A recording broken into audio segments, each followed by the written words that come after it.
नमस्कार सभी को। दोस्तों, इलान मस्क ने अमेरिका में अपनी एक नई पार्टी लॉन्च की है जिसका नाम है अमेरिका पार्टी, जो सीधे ट्रंप और बाइडेन के दो पार्टी सिस्टम को चुनौती देगी। अब यहाँ पे सबसे इम्पोर्टेंट सवाल ये है कि क्या मस्क यूएस की राजनीति को अपनी इस पार्टी के द्वारा बदल पाएंगे, और इस पार्टी को लॉन्च करने के पीछे की असली वजह क्या है, ग्राउंड पे लोगों के बीच में इसका रिएक्शन क्या है और मस्क की पॉलिटिकल स्ट्रेटजी क्या है। ये सब कुछ आज की इस वीडियो में हम डिटेल में डिस्कस करेंगे। तो आइए वीडियो शुरू करते हैं। दोस्तों, अमेरिका की राजनीति में आज एक बड़ा ट्विस्ट आया है। इलान मस्क, जिनको आप स्पेस एक्स, टेस्ला और ट्विटर के लिए जानते हैं, सीधे सीधे पॉलिटिक्स में अब उतर चुके हैं। और इस बार जो माजरा है वो सिर्फ ट्वीट या पोल्स तक सीमित नहीं है। मस्क ने खुद अपनी एक पॉलिटिकल पार्टी लॉन्च की है जिसका नाम है अमेरिका पार्टी।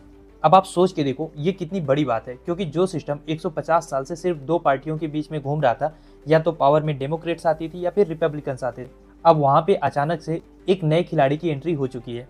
अब सवाल ये है कि मस्क तो खुद डोनाल्ड ट्रंप के साथ खड़े थे, तो फिर उनको ऐसी क्या जरूरत आन पड़ी कि अचानक से ट्रंप से दूरी बना के उनको अपनी नई पार्टी लॉन्च करनी पड़ रही है। तो उसका रीजन ट्रंप के एक बिल के पीछे छुपा हुआ है। असल में हुआ ये कि हाल ही में अमेरिका में ट्रंप ने एक बहुत बड़ा कानून पास किया जिसका नाम है वन बिग ब्यूटीफुल बिल।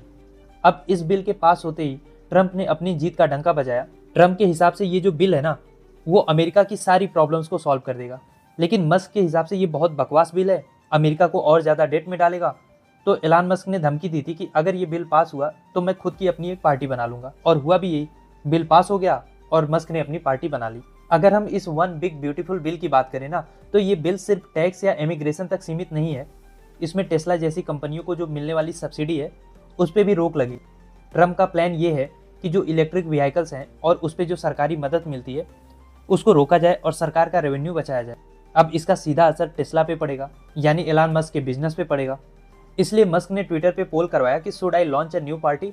करोड़ों लोगों ने उसमें पार्टिसिपेट किया, जिसमें से 80% लोग इनको पॉजिटिव रिस्पांस दे रहे थे कि हाँ, आप अपनी पार्टी बनाओ। यानी ट्विटर पे मस्क ने पहले ही पब्लिक सेंटिमेंट को टेस्ट कर लिया था। और इन सब के बीच में लगातार ट्रंप और मस्क के बीच में जो पॉलिटिकल टेंशन थी वो बढ़ती जा रही थी। ट्रंप ने तो मस्क को यहाँ तक बोल दिया था कि अगर तुमने दिक्कत यहाँ पे ज्यादा की मुझे, तो तुम्हारी सारी सब्सिडी बंद कर दूंगा, ऑटोमेटिक तुम साउथ अफ्रीका वापस चले जाओगे। लेकिन आपको तो पता ही है कि मस्क पीछे हटने वालों में से है नहीं।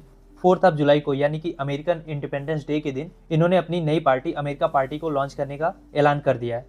अब सवाल ये है कि क्या इस पार्टी के थ्रू मस्क खुद को राष्ट्रपति बनाना चाहते हैं। देखो, टेक्निकली तो ये पॉसिबल है नहीं, क्योंकि यूएस का कॉन्स्टिट्यूशन ये कहता है कि अमेरिका का राष्ट्रपति वही बन सकता है जो अमेरिका में पैदा हुआ हो। अब मस्क क्योंकि साउथ अफ्रीका में जन्मे हैं, बाद में यूएस सिटीजन बने हैं, तो जाहिर सी बात है कि वो अमेरिका के राष्ट्रपति तो नहीं बन सकते। तो सवाल ये है कि फिर जब राष्ट्रपति बन नहीं सकते तो पार्टी बनाई क्यों। दरअसल इलान मस्क का मकसद व्हाइट हाउस पर कब्जा करना या खुद को प्रेसिडेंट बनाना नहीं है, बल्कि अमेरिकन पॉलिटिक्स के पावर इक्वेशन को चेंज करना है। क्योंकि अमेरिका में अभी तक आप देखो 2 पार्टी सिस्टम है, और पिछले 150 सालों तक कोई तीसरी पार्टी इनके सामने टिक नहीं पाई है। बहुत सारी छोटी पार्टियां भी हैं, लेकिन उनको 3-4% से ज्यादा वोट मिल नहीं पाता, क्योंकि लोगों को लगता है कि छोटी पार्टी को वोट देने का मतलब वोट को वेस्ट करना होगा। लेकिन यहाँ पे इलान मस्क का प्लान थोड़ा सा अलग है। वो जान रहे हैं कि अगर उनकी पार्टी कुछ भी सीटें जीत लेगी तो सीनेट में या हाउस में किसी भी बिल को पास या फेल कराने में एक किंग मेकर की भूमिका निभा सकती है। जैसे इंडिया में कोलिशन गवर्नमेंट में छोटी पार्टियों की अहमियत ज्यादा बढ़ जाती है, वैसे ही इलान मस्क अपने वोट के जरिए पावर बैलेंस को बदलना चाह रहे हैं। उन्होंने कहा कि मैं ये चाहता हूँ कि कोई भी बड़ा कानून बिना किसी डिबेट के पास ना हो। मस्क का फोकस है फ्री स्पीच, इनोवेशन और इमिग्रेशन पॉलिसीज को इंसानियत के हिसाब से देखना, क्योंकि वो खुद एक इमिग्रेंट हैं। तो ये जो मास लेवल पर डोनाल्ड ट्रंप डिपोर्टेशन कर रहे हैं, बेसिकली मस्क उसके भी खिलाफ हैं। मतलब पॉइंट ये है कि ट्रंप की जो भी हार्ड लाइन पॉलिसीज है मस्क उसका एक अल्टरनेटिव देना चाह रहे हैं। अब यहाँ पे सबसे बड़ा सवाल ये आता है कि अल्टरनेटिव देने के लिए क्या मस्क की पार्टी टिक पाएगी। देखिए, अगर हम इसका जवाब इतिहास में देखें तो अभी तक तो ऐसा नहीं हुआ है, क्योंकि एक पार्टी को फंडिंग, ऑर्गेनाइजेशन, मीडिया सपोर्ट सब कुछ चाहिए होता है। अब मस्क के पास पैसा तो बहुत है, यानी फंडिंग की कोई दिक्कत नहीं होने वाली है। टेक पावर भी है, सोशल मीडिया प्रेजेंस यानी ट्विटर उनके पास खुद का है, तो मीडिया सपोर्ट के लिए भी वो किसी पे डिपेंडेंट नहीं है।